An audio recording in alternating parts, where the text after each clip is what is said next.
Parents, we wish to advise that because of possible harmful elements, certain portions of the following program may not be suitable for young children. He's not afraid of nightmares. Instead, nightmares are afraid of him.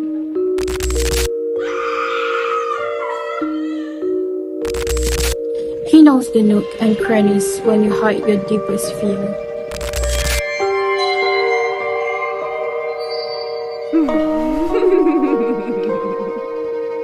I remember reading this one book up until chapter 9 and decided I'm sleeping with the lights on.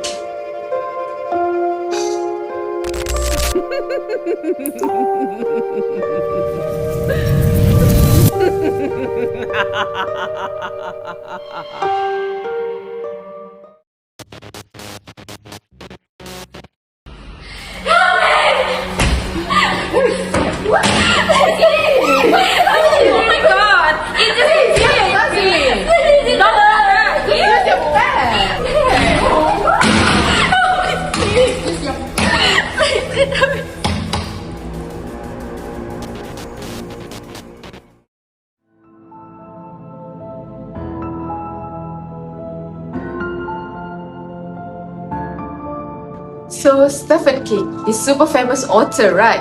They call him the king of horror because he wrote a ton of scary stories, but guess what? He actually writes all kind of stuff like mysteries, thrillers, and even science fiction.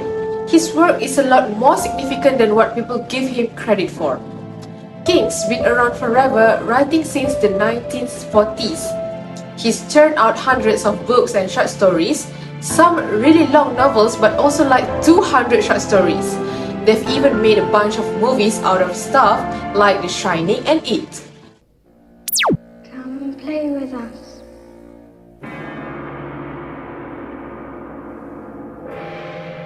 Come and play with us, Daddy. Forever and ever and ever.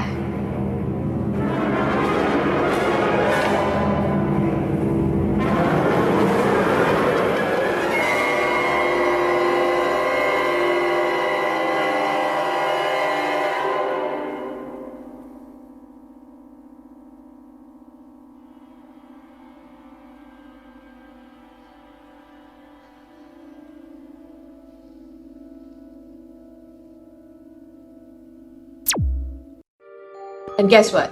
Even though he's in his 70s, he's still writing new stuff. Talk about a prolific author. King was hooked on storytelling super early on, like around 6 or 7. He started out by copying comic panels and making up his own stories. As you'll see in a moment, for a guy who specializes in horror, Steve comes across as disarmingly unthreatening. On the Today Show yesterday, he said, quote, "I've written some pretty awful things in my time, but hey guys, I'm all right." He added, though, with a note intentionally meant to leave us wondering, quote, "But of course, I'd say that, wouldn't I?" Fast forward to college, King graduated from the University of Maine. After that, he went for writing to make ends meet while he looked for a teaching job. He sold short stories to magazines like Cavalier to keep the lights on. Fun fact, those early short stories became a collection called Night Shift with Letter in 1978.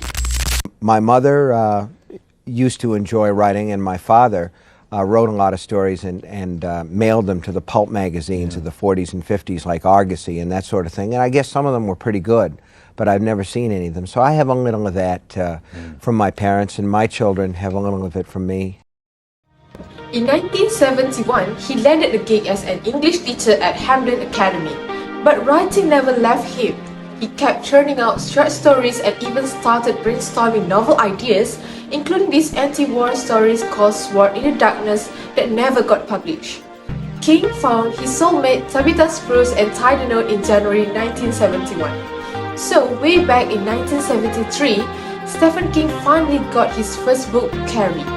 Apparently, the paperback rights sold really well, which meant he could ditch his day job and become a full-time writer. He didn't waste any time and immediately cranked out another novel originally called Second Coming that eventually became Salim's Lot. Carrie hit the shelves in 1974 and King kept the momentum going by starting work on The Shining that same year. He was on a roll that The Standing and The Dead Zone came out in 1975, one right after the other. King has been honored with prestigious awards such as the 2003 National Book Foundation Medal for Outstanding Contribution to American Literature and the 2014 National Medal of Arts.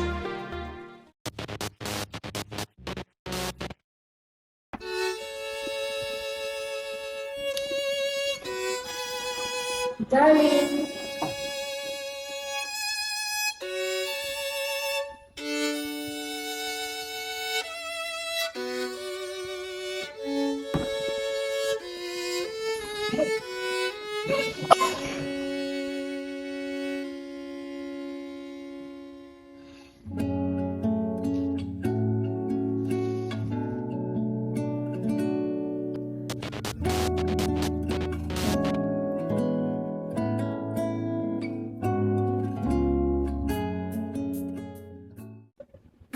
Oh, yo, Stephen King is like the undisputed king of horror.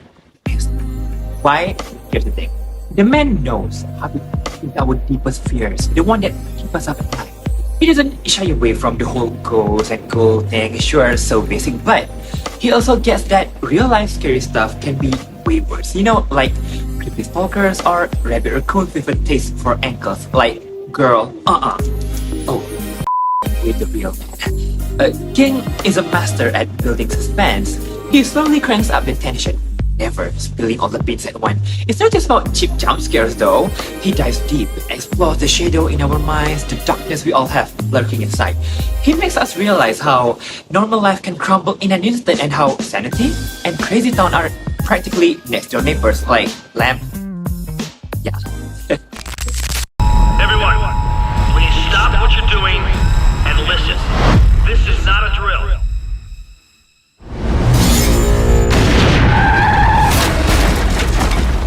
No! Stop the truck! Stop! I hear something. Are those bugs? Not like any I've ever seen. The entire front of this store is plain glass.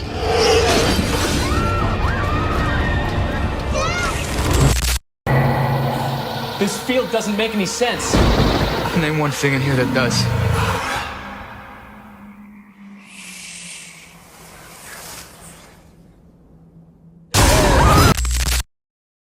But like, here's the genius part. King's characters aren't cardboard cutouts. No, you don't get the dumb blondes, you don't get the smart Asian. No, he creates people we can actually root for. Everyday folks trust into messed up situation. We care about them because their struggles feel real and their victories feel earned. When they face impossible choices or witness unspeakable horrors, the stakes feel real for us too. This connection, this feeling in the pit of our stomach is what puts the King in front of the undisputed Stephen. He doesn't just scare us in the moment, he leaves a lasting mark. It's not just about being scared for the monster under the bed, it's about fearing for ourselves and the people we love. That is some powerful stuff right there, and you know what? I'm gonna just do it myself. Like, what all this genre fiction does, mysteries, is they make the writer or the filmmaker tell a real story, you know, and I think in a lot of ways you just gravitate toward that idea of story. You want to tell tales. That's very important, I think. I think that's the heart of it, really. That there's a story which can engulf you and grab your lapels the way fairy tale did when you were 6 years old. And you can't tell a story. You can't tell a story. I mean, you can't scare anybody unless there's a story and characters for them to be involved in. Yeah. Scares don't exist in a vacuum.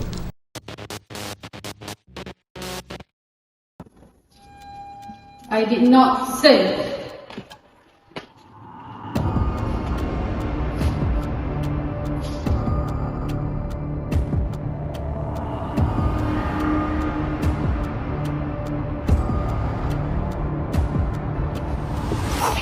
Go inside closet.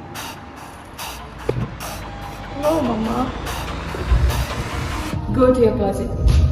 No, Mama. Go to your closet. Mama, please, no. I said go to your closet. Okay.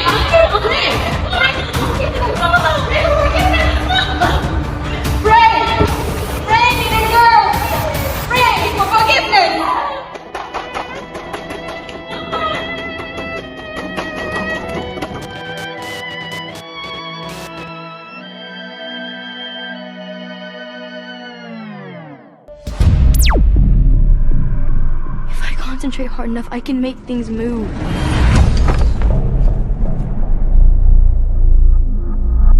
There are other people out there like me who can do what I can do. You know the devil never dies. Keeps coming back. You gotta keep killing him. No! King's debut novel, Carrie, back in 1974, was a revelation. It wasn't just a run-of-the-mill horror story. No, it was a deep dive into the tumultuous world of adolescence, sprinkled with a healthy dose of telekinetic terror. What drew me to the story, even after all these years, was its raw authenticity. Carrie wasn't some slasher-stalking teenager. Carrie was a teenager. And, oh boy, things were about to get seriously messed up. The heart of Carrie lies in its protagonist, Carrie White. Friendless, bullied, living with a religious fanatic for a model. Sounds familiar? King throws you right into the hell of high school where the hallways are filled with landmines, not lovers. But Carrie has a secret, telekinetic secret. I mean, yeah, it's kind of cool, right? However, things get intense as Carrie discovers her powers and let loose some serious telekinetic rage. But here's the thing, even though she's unleashing fury, you can't help but empathize with her. King's genius lies in his ability to capture the essence of teenage vulnerability. It's a testament to King's storytelling prowess that he elicits such profound sympathy for a character capable of such destructive force. You love Stephen King questions? Loved him. You love him? Loved him. Yeah. Stephen King, I read the novel 5 times. Oh, wow. I based the movie, mainly my character, off of Stephen King's eyes. I didn't watch the original from the audition on. The crux of Carrie lies in its unflinching portrayal of bullying. It's not some exaggerated Hollywood trope. It's painfully real. And that's what makes it so gut-punching. King doesn't hold back, showing how the scars of bullying can last a lifetime. And the crazy twist at the end takes things to a whole new level of horror. This combo makes the book a massive hit and basically launched King's career as the king of horror. Pun intended.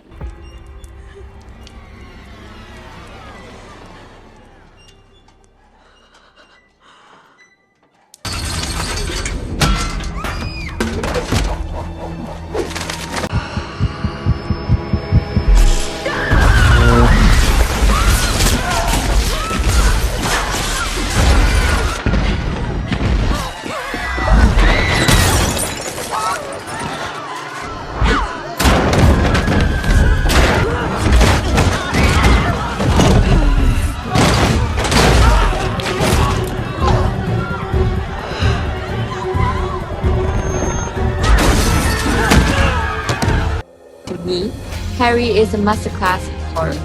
It's a roller coaster of emotions that leave you breathless until the very end. So, if you're in the mood for a horror novel that breaks the mold, delivers chills, and packs a social punch, Carrie is your mandatory read.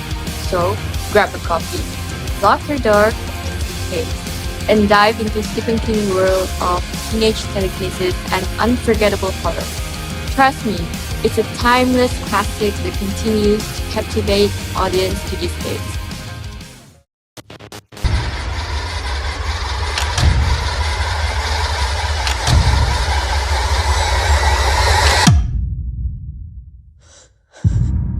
Bill, if you'll come with me, you'll float too. You'll float too. You'll float too. You'll float too. You'll float too. Speaking about horror movies, it is undeniable that Stephen King is one of the legends out there, especially in this genre. In 1986, he dropped one of his biggest hits, this monster of a book called It. It became a bestseller, no surprise there. The story is wild. It's about a bunch of misfit kids in this small town called DAREEN, Maine. They call themselves the Loser Clubs because, let's just be honest, they weren't exactly the popular crowd.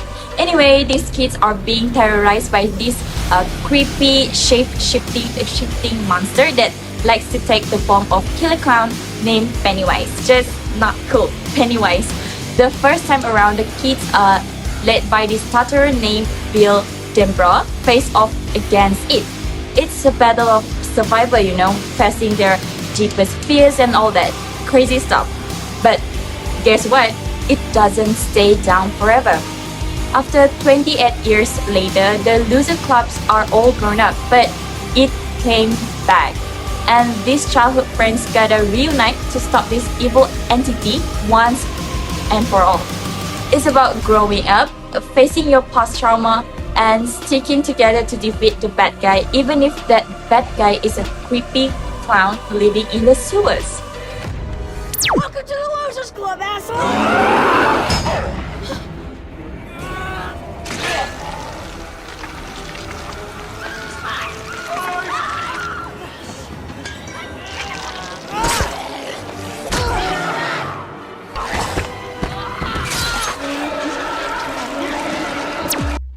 It is a classic King story, all about those childhood fears that stick with you.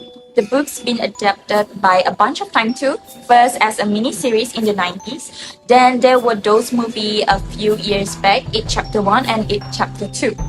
The bottom line is that through the story, Stephen King is telling us that we all have fears, but it is up to us to face them and not let them control us. That's the real horror, right? Stephen is very respectful of adaptations. We showed him chapter 1, and he reacted very positively. You guys are the best. I have total trust in Andy. I'm not much of an actor, but you have to trust the director and you have to trust who's in the scene with you. And in this case, it was James McAvoy, who was very kind to me and helped me out a little bit. What's going on?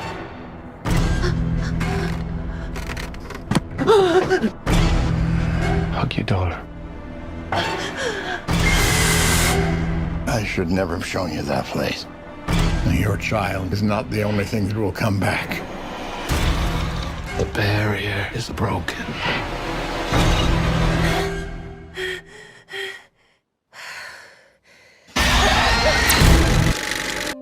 Is that on? Oh. Hi. So, if you seek a gripping tale, one that will haunt you long after the final scene, then this movie is precisely what you're after. However, be forewarned, once you embark on this journey, there's no turning back. The directors, including myself, have adeptly captured the essence of yet another Stephen King's horror narrative, Pet Cemetery, back in 1983. You feel a chill creeping up your spine with each shadow and every whisper of the wind. This one's about the Creed family who ditched the hustle and bustle of Boston for a quiet town in Maine. Big mistake. They soon stumbled on a creepy old burial ground with a dark secret. It can bring back the dead to life. But let me tell you, this ain't no happy reunion. King messes with your head in this book, exploring all these deep emotions like grief and fear, and really makes you think twice about death. Come here.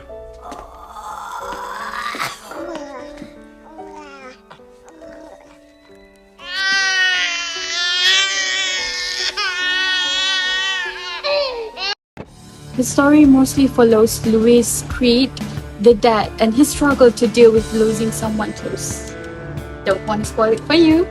His wife Rachel also has a big part. She lost her sister when she was young, which adds another layer to the whole death thing. And also there's this cool neighbor named Judd Crandall who knows more about the burial ground than he lets on. And trust me, this guy is important. And let me not forget Church, the family cat that possesses a malevolence that will give you pause when trusting your beloved pets. Are they your real loving pets? Or maybe they were just the pets that came back from the dead. This book isn't super gory, but it definitely will creep you out. It's more about the darkness and sadness that comes from death, and especially towards the end. King's tagline for this book is, "Sometimes that is better." And let me tell you, he doesn't disappoint. The whole idea of losing someone you love and then having them come back wrong is just chilling. No wonder it's been made into movies a bunch of times. And do not merely take my word for it. Take heed, gather your popcorn, beam the light, and prepare yourself for a descent into darkness.